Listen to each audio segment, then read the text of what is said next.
Corona મહામારી શબ્દ સાંભળતાની સાથે જ નજર સામે લોકડાઉન, રસી, દવા, હોસ્પિટલ, સ્મશાન કેવા કેવા દ્રશ્યો અને મંજર નજર સામે આવી જાય છે ને. તે વખતે પણ ચર્ચા તો થઈ જ રહી હતી કે તે ચીનની વુહાન લેબમાંથી વાયરસ સ્પ્રેડ થયો અને આ મહામારી ફેલાઈ. અને આજે આખરે એ સત્ય સામે આવી જ ગયું કે આખરે કોરોના કેવી રીતે અને કોના કારસ્તાનથી સ્પ્રેડ થયો હતો. હકીકત જાણવા સબસ્ક્રાઇબ કરો ન્યૂઝ ગુજરાત. મહાસત્તાના મહાનાયક એટલે રાષ્ટ્રપતિ ડોનાલ્ડ ટ્રમ્પના આદેશ પર કરવામાં આવેલી 1 વર્ષ લાંબી સઘન તપાસ બાદ દુનિયા સમક્ષ ઉજાગર થઈ ચૂક્યું છે કડવું સત્ય. સત્ય પણ એવું કે જેણે હડકંપ મચાવી દીધો અને સમગ્ર વિશ્વમાં આ જ ચર્ચાઓ થઈ રહી છે.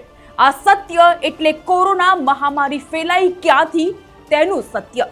અને આ સત્ય ઉજાગર કરનાર છે ટ્રમ્પ સરકારના પૂર્વ ડાયરેક્ટર ઓફ નેશનલ ઇન્ટેલિજન્સના વડા તુલસી ગબાર્ડ. કોરોના મહામારી ફેલાયા અંગેના તેમના ચોંકાવનારા ખુલાસાએ મચાવી દીધો છે સમગ્ર વિશ્વમાં હડકંપ. ગુપ્તચર વડા તરીકેનો કાર્યકાળના અંતિમ દિવસે જ વૈજ્ઞાનિક ડોક્ટર એન્થોની ફૌસી પર લગાવ્યા તેઓએ ગંભીર આક્ષેપો. તેઓએ કેટલાક ગુપ્ત દસ્તાવેજો જાહેર કર્યા અને દાવો કર્યો કે ડોક્ટર ફૌસીએ જ ચીનની વુહાન લેબમાંથી કોરોના ફેલાવવાની વાત દબાવી હતી. દસ્તાવેજના આધારે ગબાર્ડે ગંભીર આરોપ લગાવતા કહ્યું કે તેઓ અમેરિકાના એક મોટા સ્વાસ્થ્ય વિભાગના વડા તરીકે કાર્યરત હતા. કોરોના મહામારી ફેલાઈ તે પહેલા તેઓએ ચીનની વુહાન ઇન્સ્ટિટ્યૂટ ઓફ વાયરોલોજીને ફંડ ટ્રાન્સફર કર્યું હતું. તે ફંડનો ઉપયોગ કોરોના વાયરસ પર અત્યંત જોખમી અને સંવેદનશીલ રિસર્ચ કરવા માટે થયો હતો. અને આખરે વુહાન લેબમાંથી જ વાયરસ લીક થયો હોવાનું સત્ય સામે આવી ગયું. ડોક્ટર ફૌસીએ પોતાના આ ખૌફનાક કાવતરાને અંજામ આપવા અને પોતાની પર કોઈને શંકા ન જાય તે માટે પણ જોરદાર ગતકડા કર્યા.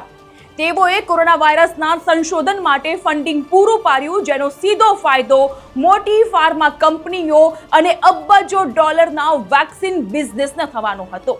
તેઓએ પોતાના કેટલાક ખાસ વૈજ્ઞાનિકોને ખુફિયા એજન્સીઝ પાસે મોકલ્યા હતા અને એવું સાબિત કરાવ્યું કે આ વાયરસ કોઈ જાનવર દ્વારા કુદરતી રીતે જ ફેલાયો છે, જેથી લેબ લીકની વાત હંમેશા માટે દબાઈ જાય અને સત્ય બહાર આવી જ ના શકે.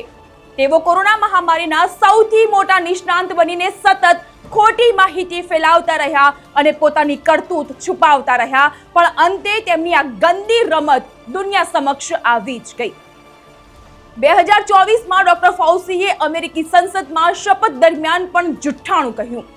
વાયરસ રિસર્ચ અંગે FBI કે CIA જેવી એજન્સી સાથે વાત કરી હતી તેવા સવાલના જવાબમાં તેઓએ સ્પષ્ટ ઇનકાર કર્યો, વાતનો છેદ ઉડાવી દીધો.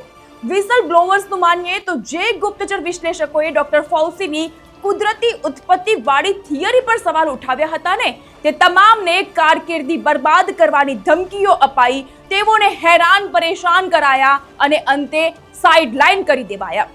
તુલસી ગબાર્ડે એવા કેટલાક ઈમેલ્સ, મેસેજીસ અને ઓફિશિયલ દસ્તાવેજ દુનિયા સમક્ષ મૂક્યા જે અત્યાર સુધી ક્યારેય સામે આવ્યા જ નહોતા. ગબાર્ડે કહ્યું કે કોરોના મહામારીએ દુનિયાભરના કરોડો લોકોને અસહ્ય દર્દ આપ્યું. અસહ્ય લોકોએ પોતાનો જીવ ગુમાવ્યો, ઉથલ-પાથલ સર્જાઈ, ગંભીર સ્થિતિ સર્જાયા બાદ પણ વર્ષો સુધી લોકોથી સત્ય છુપાવવામાં આવ્યું. પણ હવે સમય પાકી ગયો છે. જરૂરી તમામ દસ્તાવેજ હાથ લાગ્યા બાદ જનતાને સત્ય જાણવાનો પૂરો હક છે. ગબાર્ડે ખુલાસો કર્યો કે ડોક્ટર ફૌસીએ પોતાના સ્વાર્થ અને ભૂલોને છુપાવવા પોતાની સત્તાનો દુરુપયોગ કર્યો, ખુફિયા માહિતી સાથે છેડછાડ કરી, સંસદ સમક્ષ ખોટું બોલ્યા અને દેશના રાષ્ટ્રપતિને પણ અંધારામાં રાખ્યા હતા, જેથી રાષ્ટ્રપતિ ટ્રમ્પના આદેશ પર જ કરવામાં આવેલી 1 વર્ષની લાંબી સઘન તપાસ બાદ દુનિયા સામે આ સત્ય હું આજે મૂકી રહ્યું છું.